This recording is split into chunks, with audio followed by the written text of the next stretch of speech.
प्रिय दर्शकों, नमस्कार। एक बार फिर से उपस्थित हूँ आप सबके सामने। आज मैं कहीं दूसरे जगह से कार्यक्रम बना रहा हूँ और पूरा जो फरवरी महीना है, इसमें मैं बाहर ही हूँ। पर इस बीच में कल लाइव भी आना था, वो नहीं आ पाया क्योंकि यहाँ पे व्यवस्था वैसी बन नहीं रही थी। और आप लोगों के बीच उपस्थित होना भी आवश्यक था क्योंकि बहुत लोग पूछ भी रहे थे कि कार्यक्रम नहीं आ रहा है, पुराने कार्यक्रम डाले जा रहे हैं।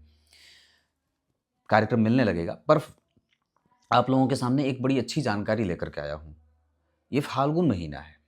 फाल्गुन माह के बाद चैत्र आरंभ होता है, जहाँ पे वृक्षों में नए पल्लव निकलने लगते हैं। होलिका दहन यानी कि फाल्गुन शुक्ल पूर्णिमा, और उससे पीछे आप 8 दिन आइए, मतलब शुक्ल पक्ष की अष्टमी तिथि। तो शुक्ल पक्ष की अष्टमी, नवमी, दशमी, एकादशी, द्वादशी, त्रयोदशी, चतुर्दशी और पूर्णिमा। ये जो पूरा 7 दिन का एक काल रहेगा, इस कालखंड को होलाष्टक कहा जाता है। शास्त्रों में इसके बारे में बड़ी बात बताई गई है। होलाष्टक लगता है प्रत्येक वर्ष फाल्गुन महीने के शुक्ल पक्ष की अष्टमी से और पूर्णिमा तक चलता है। शास्त्रों में बात आई कि ये वही समय था जब हिरण्यकश्यपु ने अपने बेटे प्रहलाद को परेशान करना शुरू किया था। प्रहलाद को परेशान करना शुरू किया था उसकी भक्ति देखकर। और जरा विचार करिए कि ये वही काल है जब भगवान नृसिंह अवतार भी लेते हैं, या फिर ये कहें कि भगवान प्रहलाद को बचाने के लिए उपस्थित होते हैं। एक बात और भी है कि होलाष्टक, ये वही काल, पुराणों में ये भी बात आई कि ये वही होलाष्टक का समय ही था जब कामदेव ने अपने काम जनित वाण भगवान शिव पर छोड़े थे और भगवान शिव काम से प्रेरित हुए थे। जैसी भी बातें, पर ये दो घटनाएं आती हैं। हम मनुष्यों को इस होलाष्टक में क्या क्या नहीं करना चाहिए, प्रत्येक वर्ष की बात है। जो जानकारी आप लोगों को चाहिए है, मेरे एक मित्र हैं, उन्होंने मुझे कहा कि आप इस पे कार्यक्रम बना दीजिए, क्योंकि उन्होंने जो बात मुझे भेजी थी कि देखो होलाष्टक में ये सब करना चाहिए या ये सब नहीं करना चाहिए। मैंने कहा ऐसा नहीं है। होलाष्टक में क्या क्या नहीं करना चाहिए तो आप लोगों को बताऊं।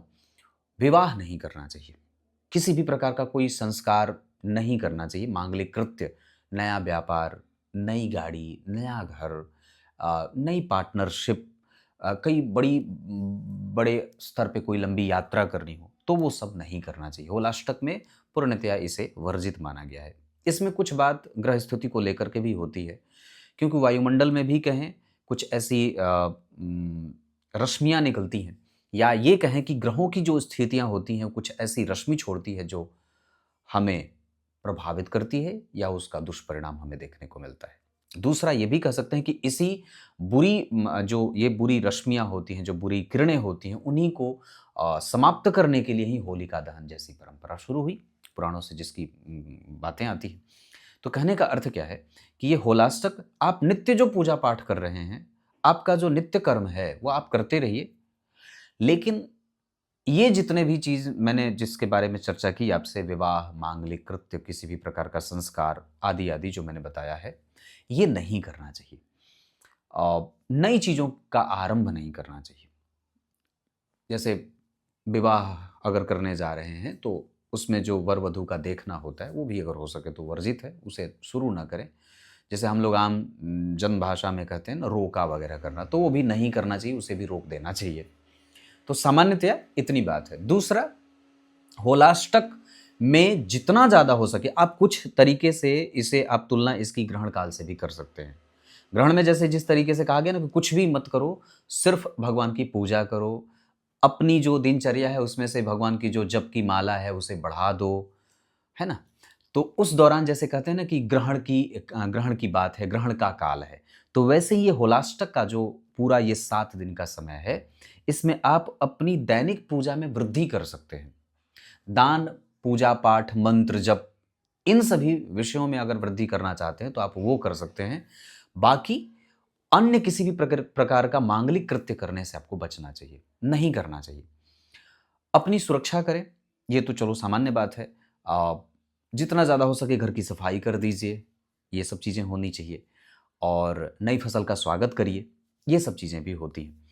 तो ये होलाष्टक है जिसमें मैंने आपको इतनी बात बताई कि हमें क्या नहीं करना चाहिए, और प्रत्येक वर्ष ये फाल्गुन शुक्ल अष्टमी से लेकर पूर्णिमा तक लगती है। और ये क्यों आवश्यक होता है मनाना, ये मैंने बताया। ग्रहों की स्थितियां अच्छी नहीं होती, या ये कहें कि आज आप देख सकते हैं कि ग्रह की स्थिति जो है वो सारे ग्रह लगभग एक ही राशि में बैठे हैं, विराजमान हैं। इस वजह से भी इसे बड़ा ही निषुद्ध माना गया है। कई बार उसकी जो रोशनी है वो अच्छी नहीं होती है। तो आप लोगों के सामने मैं इस कार्यक्रम के साथ ही उपस्थित हुआ था। होलाष्टक क्या होता है, कब से शुरू होता है, क्या क्या नहीं करना चाहिए, और क्या चीज़ और भी बड़े स्तर पे करना चाहिए। मुझे विश्वास है आप लोगों को ये जानकारी अच्छी लगी होगी। तब तक के लिए बहुत बहुत नमस्कार।